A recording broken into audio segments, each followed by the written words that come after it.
નમસ્કાર દર્શક મિત્રો, સ્વાગત છે તમારું આ YouTube ચેનલમાં।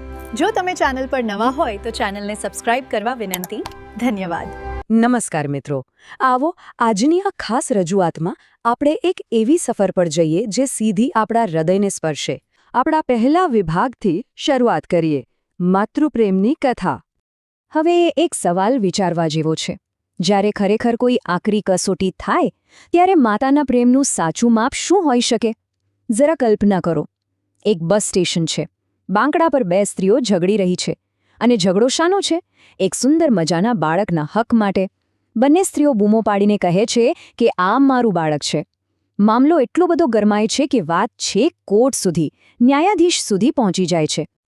કોર્ટમાં ન્યાયાધીશે આ વિવાદ ઉકેલવા માટે એક એવી કસોટી કરી જે સાંભળીને રૂંવાડા ઊભા થઈ જાય।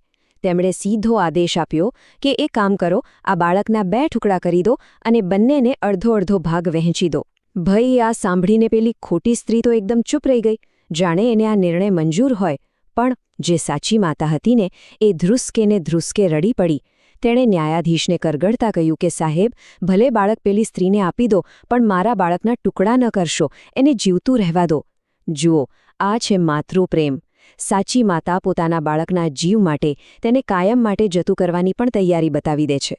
અને આ જ વાત આપણને લઈ જાય છે આપણા બીજા વિભાગ તરફ, કવિતાઓમાં માતૃત્વનો મહિમા। આ અદ્ભુત માતૃપ્રેમને માત્ર લોકકથાઓમાં જ નહીં, પણ દુનિયાભરના કવિઓએ બહુ જ સુંદર રીતે શબ્દોમાં મંઢ્યો છે। આપણા ગુજરાતી કવિ ગૌરાંગ ઠાકરે કેટલી હૃદયસ્પર્શી વાત કહી છે, જરા સાંભળજો। સોયમાં દોરાને બદલે બા હતી, ગોદડીમાં હૂંફ પણ સિવાઈ ગઈ। વાહ, આ પંક્તિઓ સીધી દિલમાં ઉતરી જાય એવી છે ને। આ દર્શાવે છે કે એક માતાની હૂંફ આપણા જીવનના તાણાવાણામાં કેવી રીતે વણાયેલી હોય છે। અને એની જ સાથે વિશ્વવિખ્યાત સર્જક ખલીલ જિબ્રાનનો વિચાર પણ જુઓ।